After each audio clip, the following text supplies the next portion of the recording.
ايه اسباب الخشونه؟ كل دي من اعراض خشونه المفصل. عايزين نعرف ازاي نشخص الخشونه نتيجه لتفاعل المفصل مع التآكل ده. ليه انا هعمل اشعه؟ ايه هي درجات الخشونه؟ هل بقى السونار بيلغي الاشعه العاديه؟ كل حاجه ليها برنامج علاجي. طيب دكتوره صفاء، عايزين برضو نوضح للمشاهدين امتى بنعالج، امتى بنحتاج حقن، امتى بنحتاج علاج طبيعي. هل ده بيتم كده من دماغنا ولا كل حالة غير التانية؟ دلوقتي احنا بنمشي على توصيات عالمية موجودة، وحتى ممكن المريض يبحث ويدور على النت وهيلاقي التوصيات اللي موجودة نتيجة للجمعية الأوروبية أو نتيجة للACR الجمعية الأمريكية. الاتنين بيعملوا توصيات وخطوات لعلاج خشونة المفاصل. أول حاجة بنبتدي بيها المريض نفسه. يعني ايه؟ لازم المريض نعمل بيشنت education. يعني ايه؟ تعليم المريض ازاي يتعامل مع المفصل اللي فيه خشونه ده، ازاي اقلل اللود عليه، ازاي احركه بطريقه سليمه، ازاي اتعامل معاه. تاني حاجه بعد اول حاجه دي البيشنت education، تاني حاجه بنبتدي في العلاج اللي هو ما فيهوش ادويه، اللي هو زي ايه؟ زي العلاج الطبيعي، زي طريقه وضع معين للمفصل. العلاج الطبيعي طبعا ده بيبقى تقريبا مستمر عليه، مش شرط يروح لمراكز او كده، بس ممكن في الاول، لكن ممكن بعد كده يستمر على تمارين معينه لخشونه المفصل دوت علشان يتجنب ان الموضوع يزيد معاه. وفي كمان علاج دوائي اللي هو زي ادويه كتير بقى تقولها لنا بقى دكتوره هبه. طيب الادويه اللي احنا بنكتبها على حسب المريض، يعني في دواء نكتبه للمريض ودواء تاني ما ينفعش. احنا المريض قدامنا في مش خشونه بس، يعني احنا مش بنعالج ركبه، احنا بنبص على وظائف الكلى، وظائف الكبد، هل في قلب، هل في ضغط. عشان كده بنختار كل مريض غير التاني، كل ده بيبقى تحت عينينا. العلاج دوائي بنستخدمه فتره معينه، ما ينفعش طبعا اكتب للمريضه علاج تاخده سنه، هي شافتني مره وخلاص مشت على العلاج ده سنه.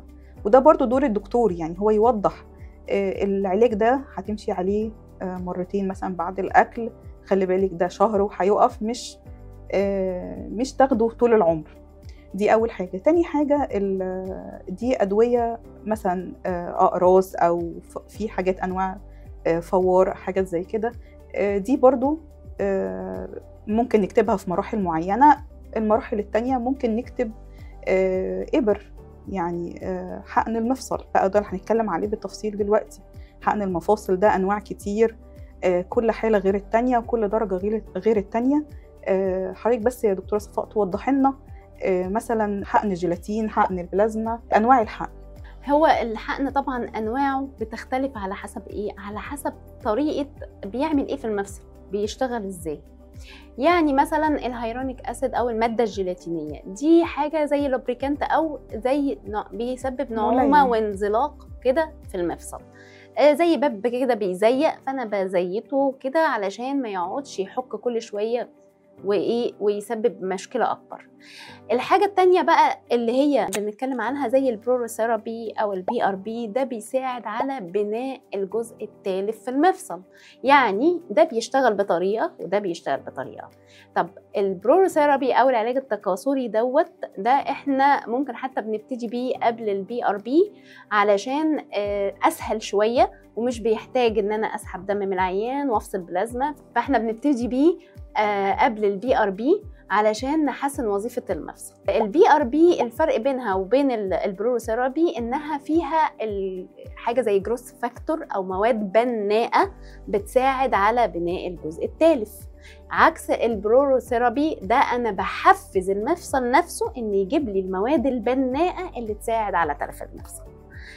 بس البروروثيرابي اسهل واوفر وابسط في التعامل شويه. يعني علشان نبسط الموضوع، ان الحقن ده مش شرط نحقن حاجه واحده بس، ممكن نحقن كذا حاجه في المفصل علشان نوصل لنتيجه افضل.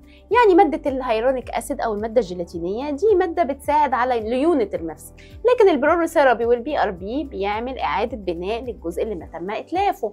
لما نحقن الاثنين مع بعض اعمل ليونه للمفصل وكمان اصلح ما تم اتلافه، بنوصل لافضل نتيجه. بس في تعليق بقى، هل الدرجه الرابعه ممكن نعمل فيها كده ولا مش ممكن يا دكتور هبه؟